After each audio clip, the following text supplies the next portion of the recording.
du réchauffement climatique. Julien Bayou, franchement, bon, vous allez me dire qu'il n'y a rien dans ce texte, c'est ça catastrophique, mais il y a la crise sanitaire qui est passée par là. Est-ce que vous n'êtes pas un peu injuste, franchement? Non, Au fond, tous les secteurs industriels qui polluent sont à terre aujourd'hui.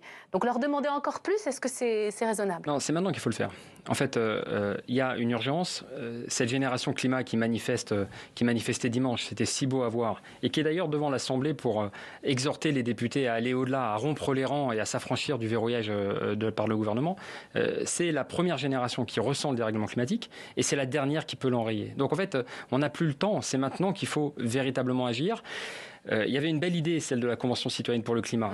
Un objectif, réduction de 40% des émissions de gaz à effet de serre par rapport à 1990. C'est ça. Donc on la jette à la poubelle, cette loi, parce qu'il y a quand même il y a des préconisations des citoyens qui sont dans le texte aujourd'hui. Quand vous mettez ces 150 personnes, qui ne sont pas écolos au départ, autour de la table, qu'elles sont formées par les scientifiques, il en ressort du bon sens écolo.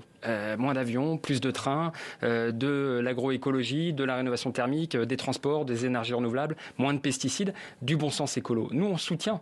Mais vous avez besoin des 149 propositions pour atteindre l'objectif.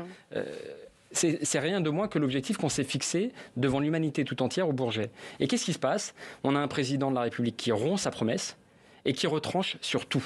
Le moratoire sur la 5G, la publicité, les pesticides, on a même la réintroduction des néonicotinoïdes, la rénovation thermique, je pense qu'on va en parler, mais on est en dessous de tout, alors que c'est un levier d'emploi phénoménal, on y va. Un levier de confort. C'est complètement faux, mais c'est sur tous les sujets, même les limitations de l'aérien, vous voyez, on n'y est pas du tout, puisqu'en fait c'est contourné, les extensions d'aéroports, c'est contourné, systématiquement. Alors, sur cette ça, loi, elle a été vidée de son sens, et je termine par un point, parce que je comprends que vous estimiez que moi je joue mon rôle, mais c'est votre rôle et il est totalement légitime. Ceux qui ramassent le sujet, c'est le Haut Conseil pour le climat, instance indépendante, qui estime qu'on n'atteint que 10% de l'objectif. Ramener à 20, c'est une note de 2 sur 20.